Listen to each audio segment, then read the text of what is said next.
It was 2 o'clock in the morning. I was sitting on a pier by the river, watching the reflections of streetlights dance on the black water. No living creature seemed to be moving on the water. I waited, with growing impatience, watching for any sign of movement. It took some digging, but I finally managed to track down the name of someone who had the information I needed. I wandered downtown until I found him. He was sitting on a street corner, asking passerbys for spare change. I sat down next to him, leaning close. "I've heard you used to study the occult," I said. "Mind giving me some tips? I need to know the easiest way to send a soul to the demonic realm." His eyes widened. "Are you crazy?" he spat. "Shout it to the world, why don't you? Are you trying to get us both locked up?" I held up a bundle of cash I brought with me. The beggar gave it a quick glance. After a moment, he snatched it out of my hand and stuffed it into a pocket.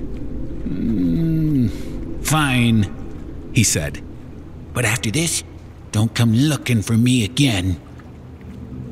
Farther down the river, a faint red shimmer appeared. It was slowly growing larger. "Once a year, Lucifer releases all the souls in hell, sends them to roam the world," said the beggar. "Sounds frightful, but it's not much to worry about. The damned can't do anything to living souls, nor can the living see or hear or touch the damned. And after a full day's passed, they're all summoned back to hell." "Then what's the point?" "To remind those in hell of what they have lost." The red shimmer now had a clear form. It was a ship, an old galleon with large billowing sails. I thought I could make out small figures roaming on its deck. "So, about your question. The trick is to track down one of the vessels used to ferry the souls back to hell when the time is up. Could be anything. A train, a bus, a ship. You have to make sure whoever you want to send to hell manages to catch the ride. Like, if it's a ship, make sure they end up aboard. Pick them up and toss them on the deck. It doesn't matter. If you don't want to get into actual summoning stuff, that's the easiest way to do it." "Anything I need to worry about?"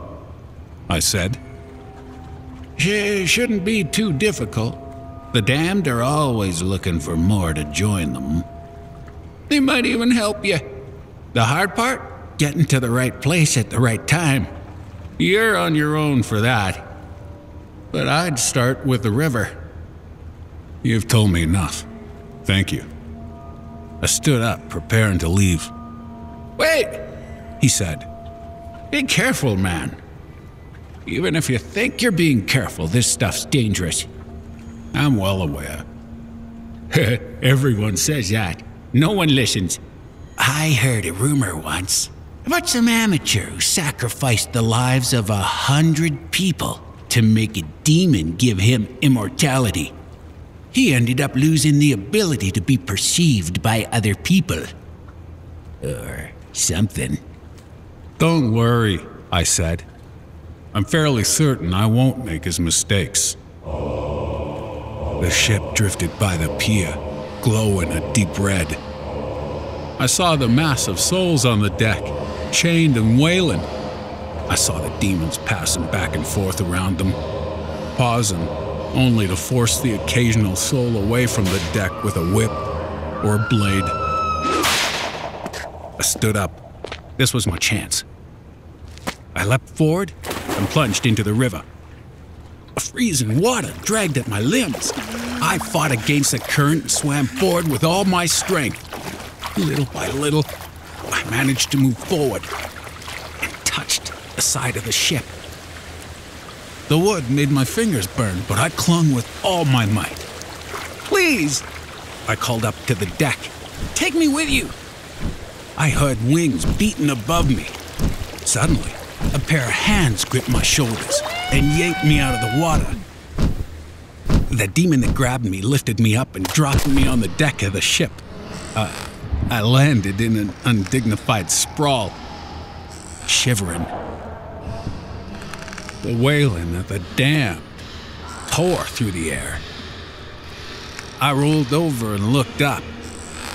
The face of the demon that stared down at me was one I remembered all too well.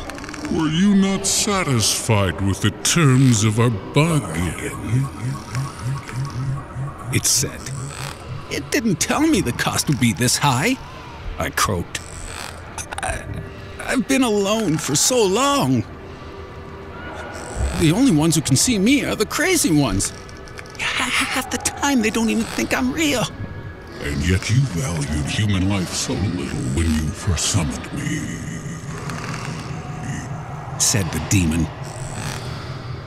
"Please, if this is what eternal life is like, I'd rather be in hell," I said.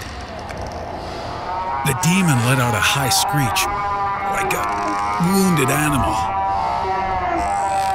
And I realized with a growing horror that it was laughing.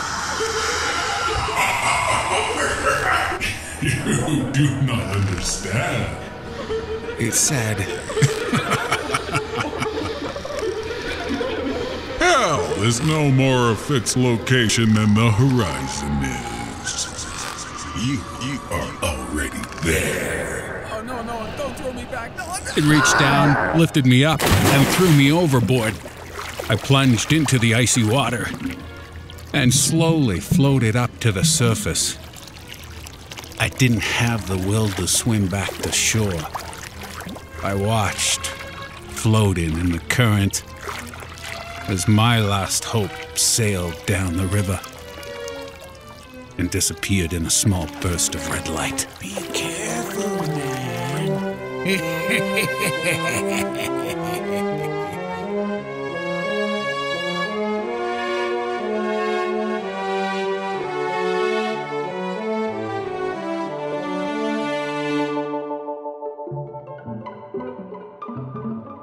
Did you enjoy our tale?